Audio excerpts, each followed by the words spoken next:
guys, this is Carrie Vacanti with Stampiphany, a great stamping idea with another My Best Guessed video. This is where I take a project from the catalog and give you my best guess on how it was made.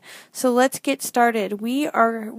One of my other videos I just did was on the little donut package with the treats, and now we're going to work on the little card that's just to the right of that with the little flags on it. And this is on page 5 of the catalog, if you want to know. This is the 2015-2016 catalog from Stampin' Up.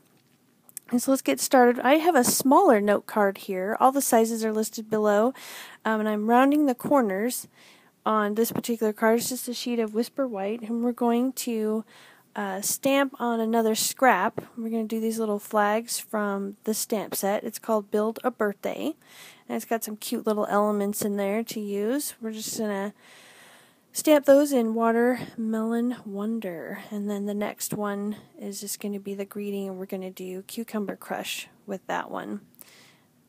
And sometimes you see that I picked up my ink pad. These ink pads are really soft, and sometimes you can press too hard, but if you pick them up and you have the ink pad in one and the stamp in the other, sometimes that keeps you from pushing too hard on your stamps. So we're going to punch this greeting out with a 2.5-inch circle punch and kind of let that set for a second while we work on the card base. This is some of our beautiful 1-inch dotted Cucumber Crush lace trim, and I'm just anchoring it down just a little bit so it doesn't shift on me too much with the snail. And the reason I wrapped it around is so I could hide the seam in the front. This also really comes in handy because you could use that lace on the backside to maybe tuck a gift receipt in, for birthday, wedding, whatever. It's kind of nice sometimes to be able to throw that gift receipt in there in a pretty way. So then I'm using glue dots to finish off putting this lace there, and that should hold it pretty good because I'm going to end up putting more tape over the top of it later. So now we're going to add our washi tape. That's the dotted one. It comes in a couple rolls together in a set, and just rip it around. I really love washi tape. It's just fun to work with. And here's a great way to use your scraps up. I just have a little, I think it's a 1/4 inch scrap of the Bermuda, and I'm just going to make a little banner ends on both of those. And just trim those up with my snips. You can see there. And then I decided the snail wasn't probably going to keep it on that washi tape, so I decided to go ahead and use just a little of my Tombow multi-purpose glue, and that worked perfect to put that on there. So put that right over the top of the washi and let that sit for a second.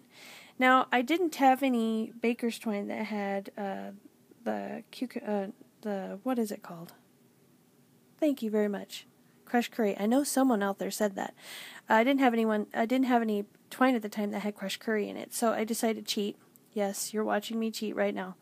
And just color it myself. And this is the beauty of having the markers and the ink pads. You can do this. And you know what? I think it turned out great on the card. You really can't hardly tell. So I just wound it up as you saw, and now I'm just putting little marks on it, little stripes on it. Super easy to do. So if you have white baker's twine and you just want to match your color, get your markers out. It's really easy to color. I mean, really, seriously. So then just wrap it around, and then just tie a little bow is what I'm going to do here. But that seam's going to be covered up with that big circle, so it makes it kind of nice. And then this bow really kind of give you another accent.